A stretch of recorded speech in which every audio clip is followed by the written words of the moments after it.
Bonjour tout le monde et bienvenue à ce 12e, dernier et surtout très en retard épisode du Seul Show dédié à la 38e saison de Survivor Edge of Extinction. J'espère que vous allez bien.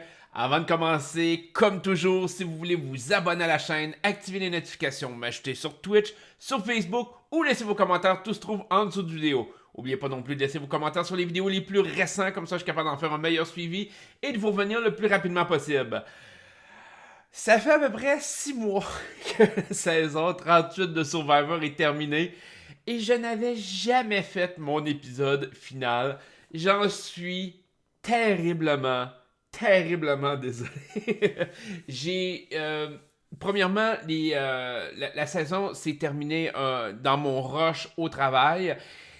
Et à chaque fois, je me disais, oh, la semaine prochaine, je vais être capable, la semaine prochaine. Et j'ai repoussé ça et repoussé ça jusqu'au stade où j'avais oublié.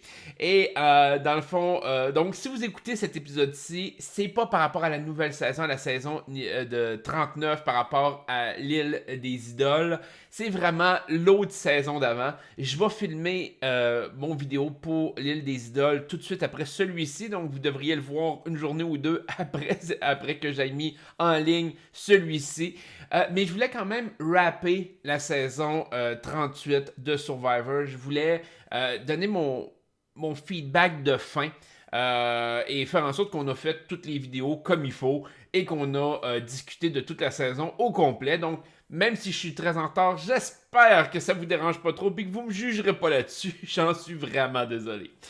Donc, l'histoire de la finale de la saison 38 de Survivor se résume un peu sur 3 joueurs. On a eu Chris, Rick Devon et Gavin. Ça a été les 3 joueurs, à mon sens, qui avaient de près ou de loin une chance de remporter la victoire. Je pense que Chris avait un très gros désavantage rendu à ce stade-là, qu'il a été capable de tourner en avantage, et je pense que c'est les erreurs surtout de Rick Devon et de Gavin qui ont fait en sorte que ça leur a donné une chance à Chris de remporter. Donc, on va décortiquer un petit peu ce qui est arrivé. Et on va parler des twists durant cet épisode-là. On va parler un peu de toute la dynamique de l'épisode, mais aussi de la saison, de la twist en général de The Edge of Extinction, donc de l'île d'extinction. Donc, comme vous savez, dans les épisodes précédents, même si ça remonte à très loin, je vous avais dit, la personne qui revient de l'île d'extinction, si elle réussit à se rendre à la fin, elle a des bonnes chances de gagner.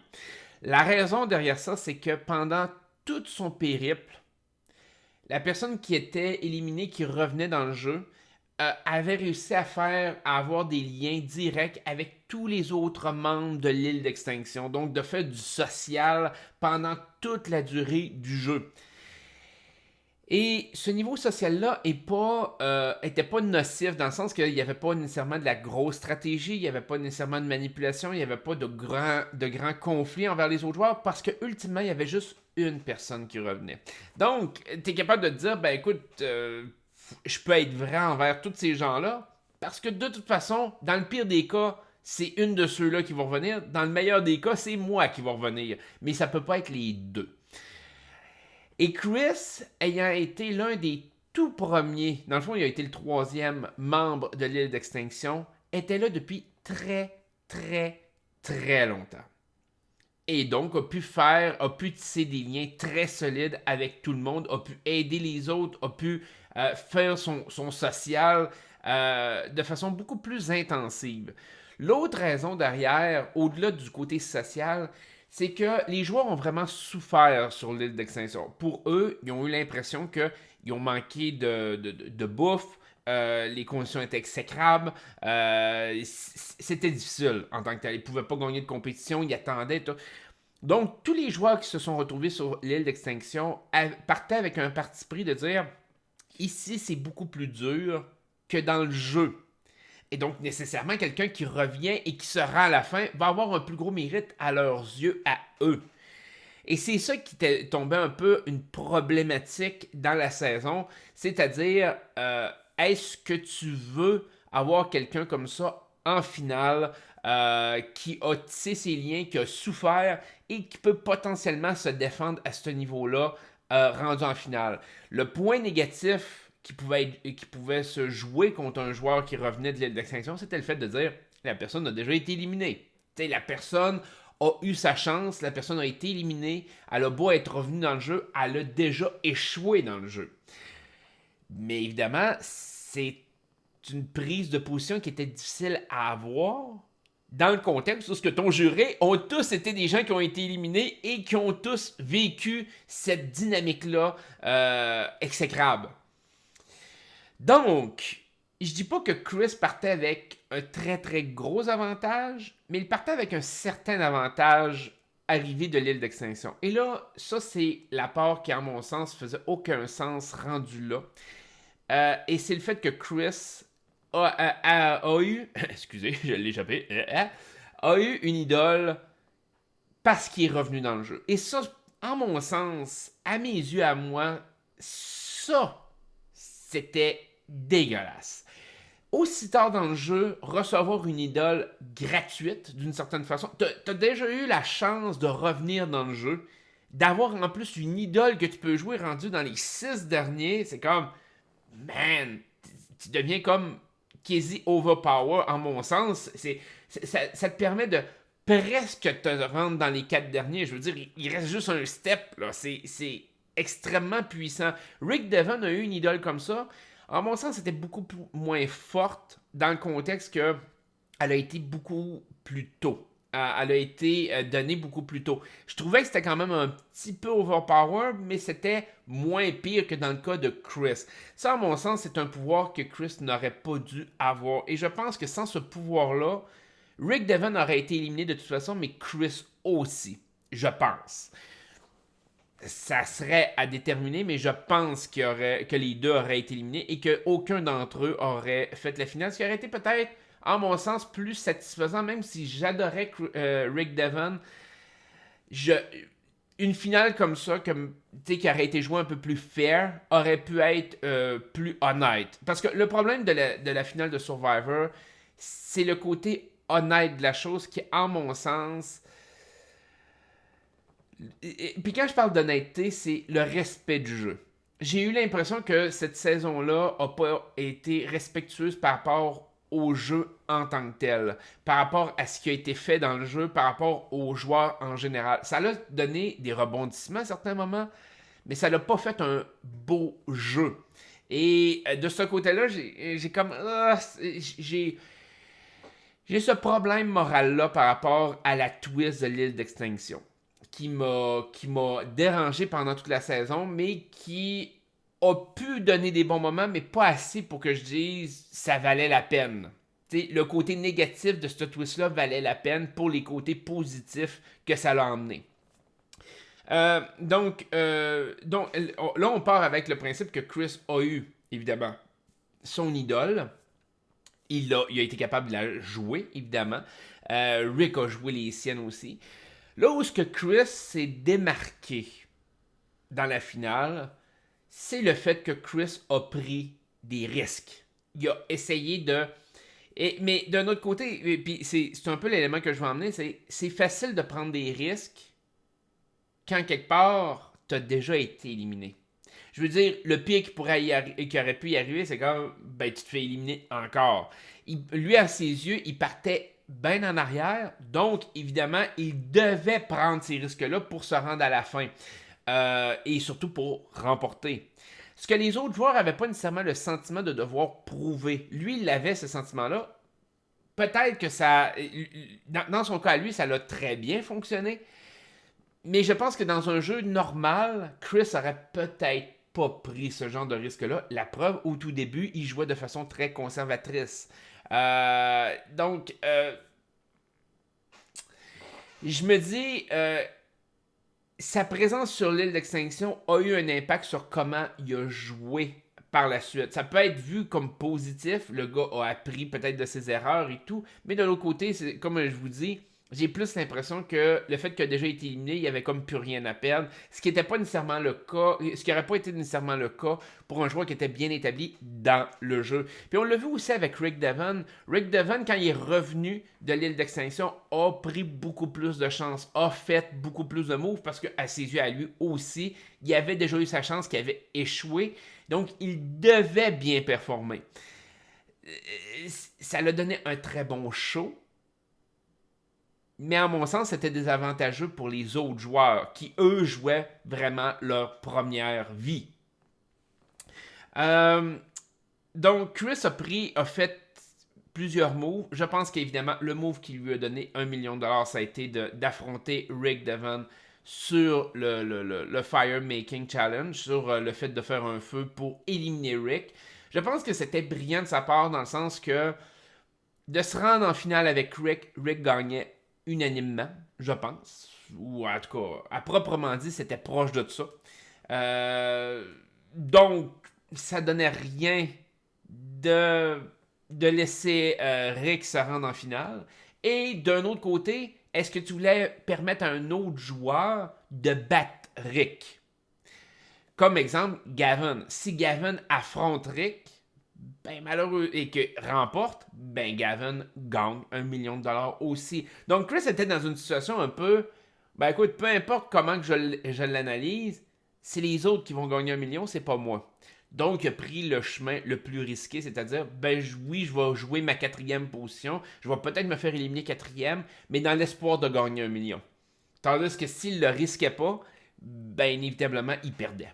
En mon sens, Chris n'avait pas le bagage pour remporter la saison. Donc, de ce côté-là, oui, Chris a été intelligent dans ce qu'il a fait, mais je l'analyse aussi du fait que Chris n'avait pas le choix. Donc, dans un contexte où ce que Chris aurait joué toute sa game, aurait fait partie d'Alliance qui était dans le jeu, qui aurait été proche des gens, qui aurait fait des moves tout au long du jeu, est-ce qu'il aurait pris ce genre de risque-là? Encore là, je vous dirais probablement pas. Donc, l'île d'extinction est venue comme dévier un peu cette stratégie-là que Chris aurait probablement eu en temps normal, mais n'a pas senti cette obligation-là d'utiliser une stratégie plus traditionnelle pour remporter la saison. Là, de l'autre côté, je pense que on a eu Rick Devon a fait une erreur en faisant confiance à Chris. Dans un certain degré, je comprends pourquoi il l'a fait. De toute façon, Rick était tout seul dans son monde, fait qu'il essayait de se raccrocher désespérément à quelque chose.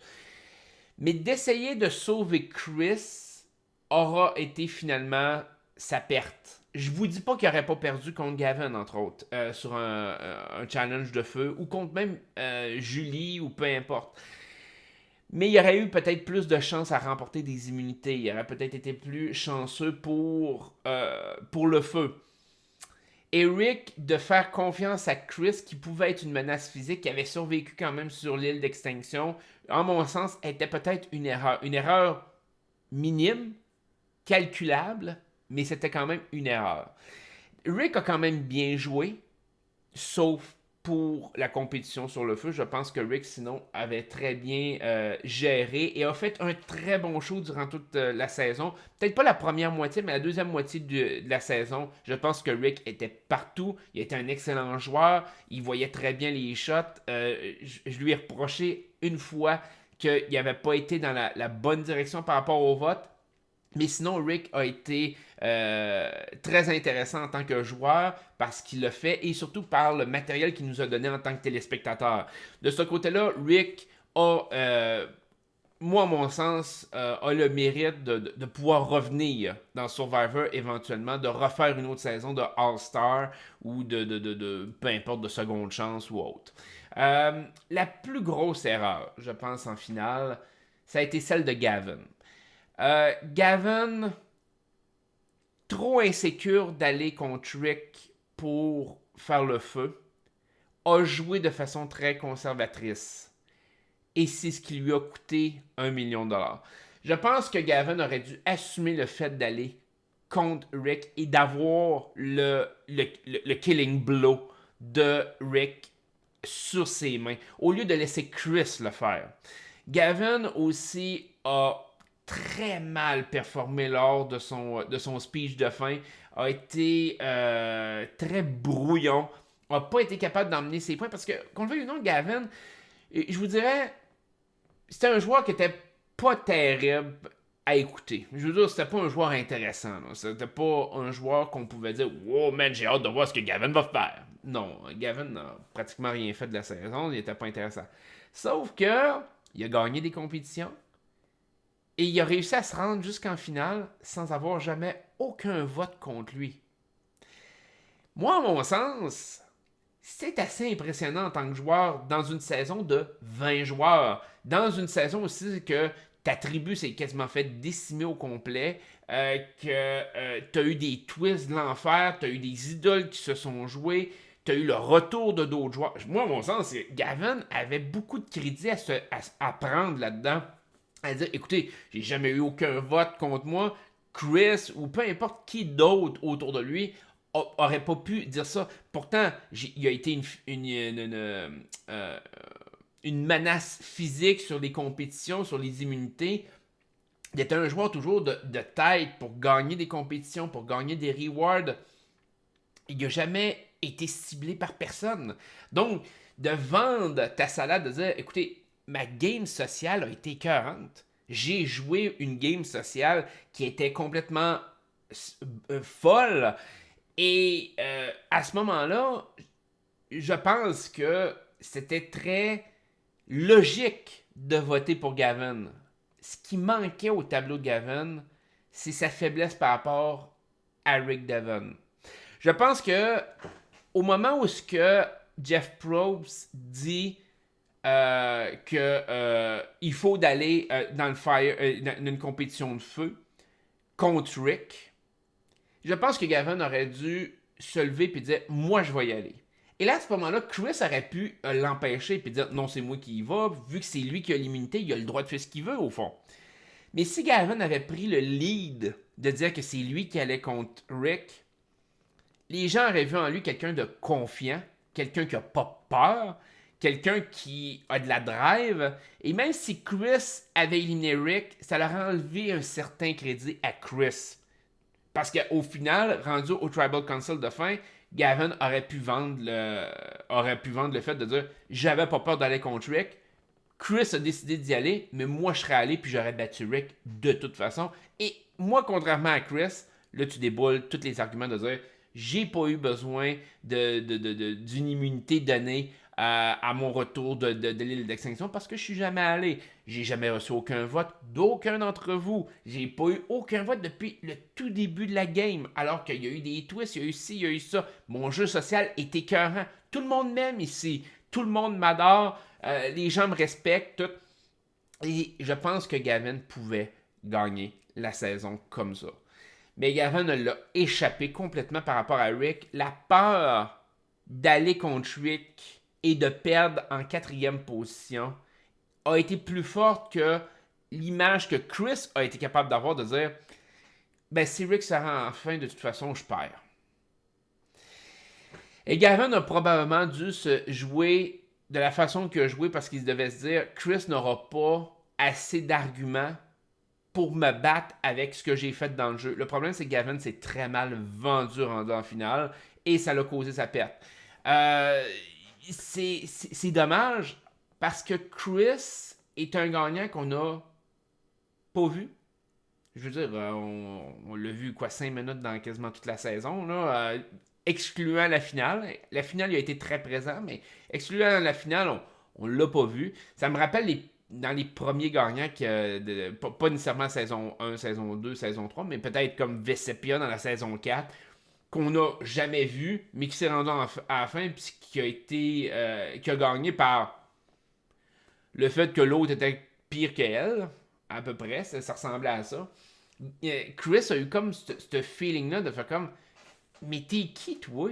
Tu viens d'arriver, genre, puis là, t'as plein de cartes dans les mains. T'sais, Chris est arrivé comme si il se présentait à une table de poker, puis il y avait déjà 3 rois dans ses mains.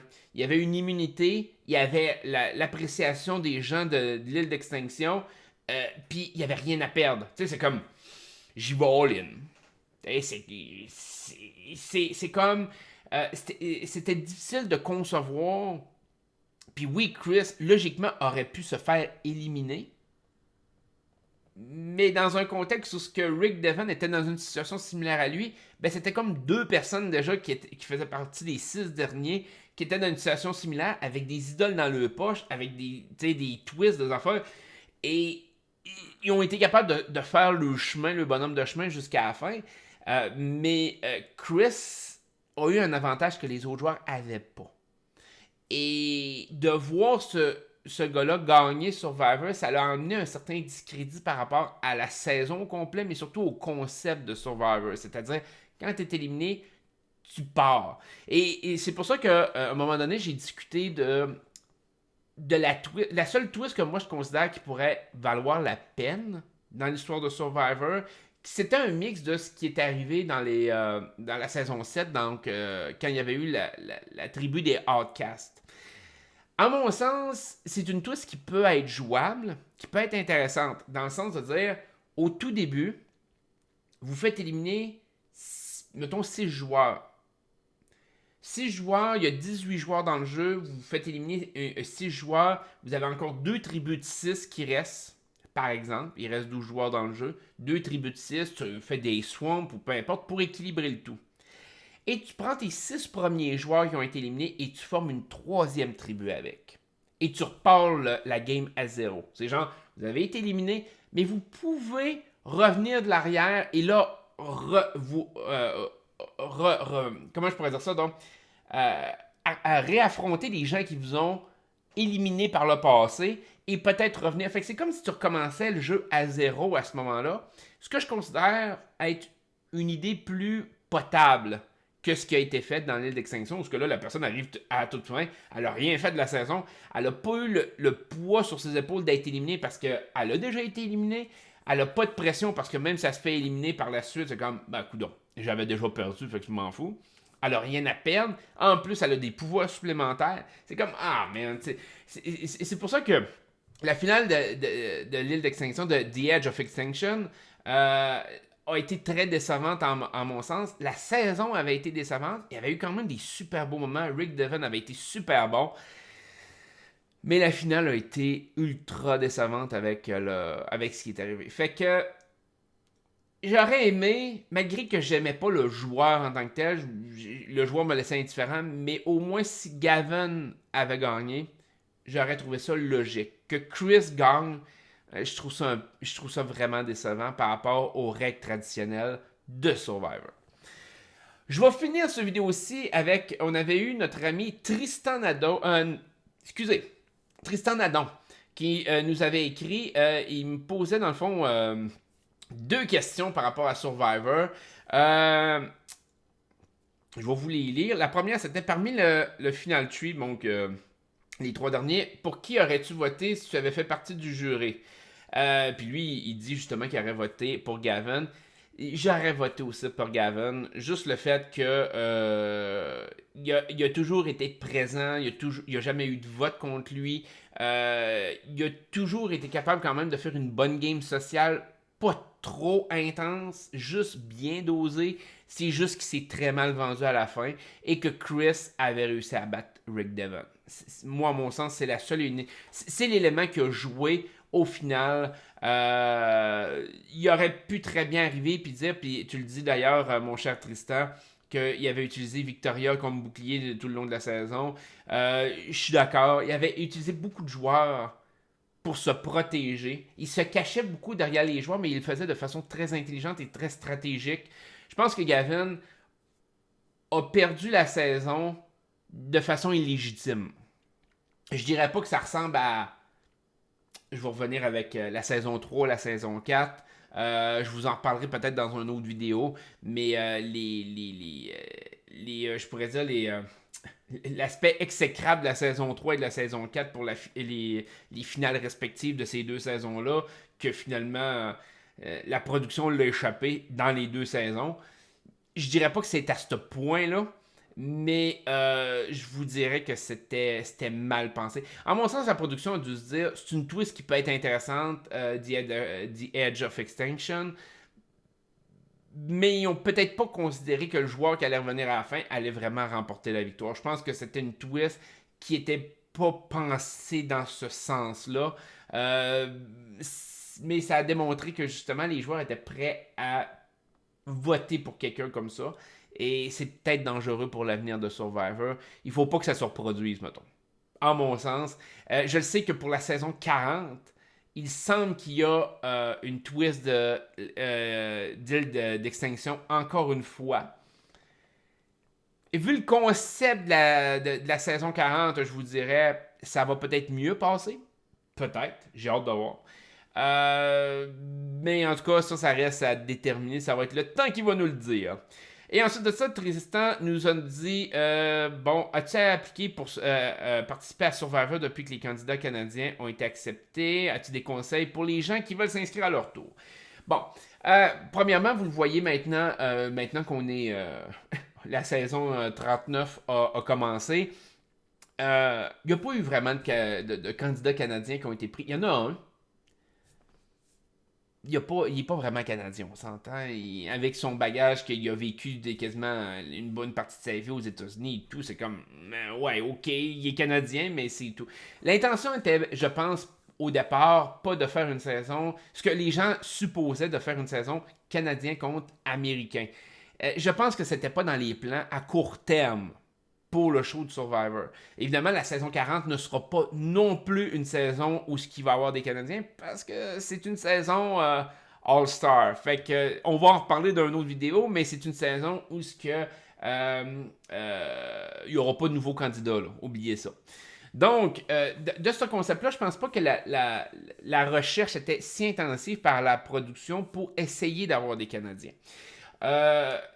Je pense que oui, dans l'avenir, ils vont peut-être amener l'aspect de vouloir des Canadiens au sein de cette télé-réalité-là. Peut-être de faire une tribu de Canadiens. C'est possible d'aller un peu plus mondial, je pourrais dire. C'est toujours une question de difficulté de passeport et autres là, par rapport à d'autres concepts de Survivor qui existent, comme je pense qu'il y a le concept australien et autres. Et je pense qu'à un moment donné, Survivor va essayer de faire une saison avec plusieurs équipes de plusieurs régions différentes, donc peut-être des Canadiens, des Australiens ou autres, pour essayer de faire un mix, de dire est-ce que les Américains peuvent écraser les autres, parce que c'est quand même un concept qu'ils aiment beaucoup quand même, que les Américains écrasent les autres. Donc, je pense que ça peut arriver. Est-ce que ça va arriver à court terme? Je ne sais pas. Je pense que oui, pour la simple et bonne raison que on risque de s'en aller vers la fin de Survivor. J'ai l'impression que dans les prochaines saisons, j'ai même peur que la saison 40 puisse être une des dernières. Je pense que ça a été quand même renouvelé. Mais attendez-vous que j'ai pas l'impression que ça va dépasser 50. Je pense que la saison 40 va être un gros pas vers la retraite de l'émission, vu le concept. Je pense qu'il va y avoir un autre All-Star après ça, mais qui sera pas dans le même concept que le 40. Fait que, je vous dirais que le temps commence à presser pour inclure des nouveaux joueurs. Parce qu'à mon sens, dès que Jeff Probst va partir, j'ai beaucoup de difficultés à considérer qu'ils vont renouveler Survivor. Je pense que présentement, Survivor continue de rester parce que Jeff Probst est encore là, parce que Mark Burnett produit encore l'émission. Je pense qu'il y a comme cette stabilité-là que le réseau de télévision cherche. Mais ça risque de pas tenir encore plusieurs années. Là. Je veux dire, en tout cas, j'ai pas l'impression. Donc, si vous voulez participer à Survivor, il faut que vous fassiez votre demande bientôt. Pour les conseils que je dis pour les gens qui veulent s'inscrire, les gens ont l'impression de devoir partir. Quand tu fais une inscription à une télé-réalité comme ça, les gens pensent que la production veut entendre certaines choses. Ce qui n'est pas nécessairement le cas. Je veux dire, les gens partent toujours avec un concept de base de dire ah, ok, ben telle question, s'ils me posent telle question, ben normalement, il faudrait que je donne telle réponse. Le but, c'est vraiment de dire ce que vous avez en dedans de vous autres pour vous présenter dans une télé-réalité comme ça. La deuxième des choses, c'est surtout pour la participation. Si vous êtes pris, je pense qu'il y a des choses sur lesquelles il faut que vous travailliez avant d'être pris dans une émission comme Survivor. Par exemple, bien maîtriser la production du feu, être capable de faire du feu facilement, donc vous pratiquez intensément de ce côté-là. Si vous savez que vous allez faire Survivor, vous allez probablement avoir 1 mois et demi, 2 mois à vous préparer. Essayez de faire du feu à tous les jours. Essayez je pourrais dire, de vous préparer par rapport à ça. Parce que c'est un gros point positif, puis on le voit vraiment présentement dans la saison 39. Aussi, essayez comment je pourrais dire ça, donc, la nage. Le Survivor est beaucoup axé sur l'eau, sur les compétitions dans l'eau. Il y a beaucoup de gens qui ne se préparent pas par rapport à ça, à la natation, avant de rentrer. Même si vous n'êtes pas nécessairement parfait, encore là, si vous êtes pris, essayez d'aller nager à tous les jours. Essayez de faire certaines activités comme ça, aquatiques, pour vous donner un hype. Et aussi, essayez de vous entraîner. Essayez d'être plus endurant. Pas nécessairement plus fort, mais plus endurant. C'est important de ce côté-là. Aussi, essayez d'habituer votre corps un peu au côté de préservation, dans le sens de pour pas que vous tombiez, que vous mangez comme des porcs avant de rentrer là-dedans, puis après ça, vous tombez complètement en famine complète, puis que votre corps comprend juste pas ce qui se passe. C'est pas bon nécessairement. Fait que de vous restreindre côté bouffe avant d'embarquer dans une télé-réalité comme ça, ça peut vous aider aussi. Mais globalement, si c'est juste pour les auditions, allez-y comme vous pensez, allez-y avec votre cœur, allez-y avec ce que vous ressentez, non pas ce que vous pensez.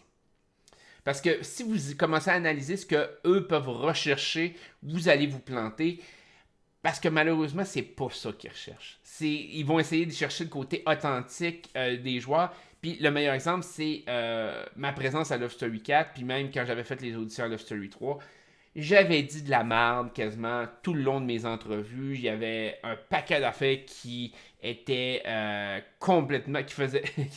que c'était... Tu sais, je pourrais dire que j'envoyais quasiment chier la story au grand complet. Et on m'a pris pareil. Fait que des fois, il faut suivre son instinct, il faut aller de l'avant là-dessus. Fait que j'espère que cette vidéo-là vous a plu. J'espère que ça vous a fait plaisir, même s'il a été très en retard. Alors, je vous revois avec la saison 39, évidemment, l'île des idoles. J'avais pris des notes à l'époque de dire comment que ça peut virer, puis c'est ci, puis c'est ça. Mais évidemment, vu que la saison a commencé, je tomberai pas dans ces notes-là parce que ça sert absolument à rien. C'était juste des suppositions à l'époque. Fait que je vais vous souhaiter une excellente journée. Prenez soin de vous autres, puis on se retrouve dans notre prochaine vidéo. Bye bye.